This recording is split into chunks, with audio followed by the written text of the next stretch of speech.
আসুন ভিতরে আসুন, ভিতরে আসুন। এই হচ্ছে আমার রুম।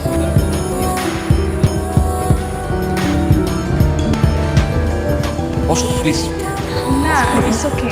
বসে কথা বলবো। আপনার রুমটা অনেক সুন্দর, অনেক বেশি গোছানো। আচ্ছা, রুমে কেন আসলাম আমরা? রুমে কেন আসলো? রুমটা আমার কাছে অনেক স্পেশাল। দেখো তোমরা পাত্র দেখতে আসছো, শুধু কি পাত্র দেখলে হবে? পাত্র দেখার সাথে সাথে পাত্রের বাড়ি ঘর, পাত্রের বেডরুম, পাত্রের ওয়াশরুম সব কিছু দেখতে, তাই না? বিয়ের পরে তো আমরা একসাথেই থাকবো, তাই না? তাই না? এবার বুঝতে পেরেছি। গতকাল আমরা তোমাদের বাসায় তোমাকে দেখতে গেছি, আজকে তুমি আমাদের বাসায় আসছো। আমাদের বাসায় এসে কি শুধু পাত্র দেখলে হলো? পাত্রকে দেখার সাথে সাথে পাত্রকে জানতে দেখে পাত্রের বাড়ি গাড়ি সব কিছু, বাড়ি গাড়ি সব। ইটস ওকে, আমার এত কিছু দেখতে হবে না। আচ্ছা, আমরা নিচে যাই, সবাই তো ওয়েট করছে আমাদের জন্য। এত তারা কিছু রিল্যাক্স, তারা আসছে তো বিয়ের কথা বলে, তাই না? জানো এই রুমটাকে ঘিরে না আমার অনেক স্বপ্ন আছে। কি স্বপ্ন? কি স্বপ্ন? আমি যখন বিয়ে করবো তখন আমি আর আমার স্ত্রী ঠিক এই বিছানায় একসাথে। আচ্ছা, হয়েছে, আমি বুঝতে পেরেছি, আর বলতে হবে না। আরে না না না প্লিজ, বুঝতে পারো খারাপ কিছু না। একসাথে যখন ঘুমাবো, আমার স্ত্রী যখন রাগ করবে তখন আমি মারি দেবো।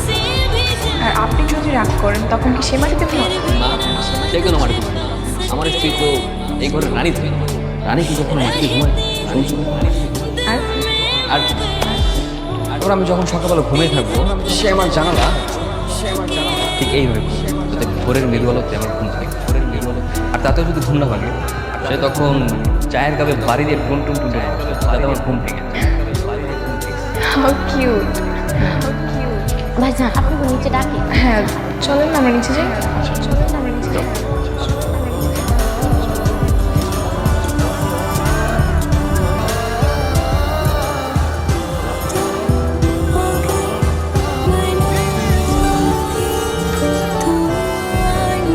হ্যালো ডাবলু, সরি বাবা, আজকে তোর বিয়ে আমি এক মাস আসতে পারি।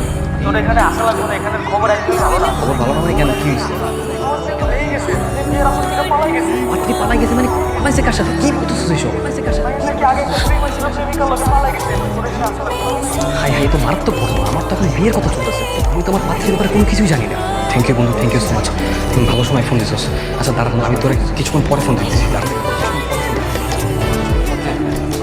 বিয়ের দিন তারিখ ঠিক করার আগে মেয়ের পরীক্ষা নেওয়া দরকার না?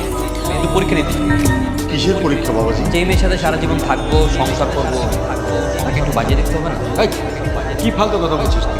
হ্যাঁ, কিসের মেয়েকে বাঁচিয়ে দেখ? মেয়েকে বাঁচিয়ে দেখ কি আছে? অনেক বিষয় জানার আছে, আবার অনেক বিষয় দেখার আছে। তো সমস্যা নেই, এই যে আমার মেয়ে। মা একটু দাঁড়া তো মা। এই যে দেখছো বাবাজি, আমার মেয়ে একদম 4 ইঞ্চি লম্বা। না না, আমি এইসব বিষয় সম্পর্কে জানতে চাচ্ছি না। এগুলো তো এক্সটার্নাল, খালি ছবি দেখা গেছে। খালি ছবি তো ইন্টারনাল বিষয় সম্পর্কে জানতে চাচ্ছি। তোমার কোনো বয়ফ্রেন্ড আছে? না, ওয়ান সাইডেড লাভ বা পছন্দের কেউ ক্রাশ কেউ আছে? না। ভালো কেউ? ও আচ্ছা আচ্ছা আচ্ছা, তাই নাকি? তাহলে তো হয়ে গেল।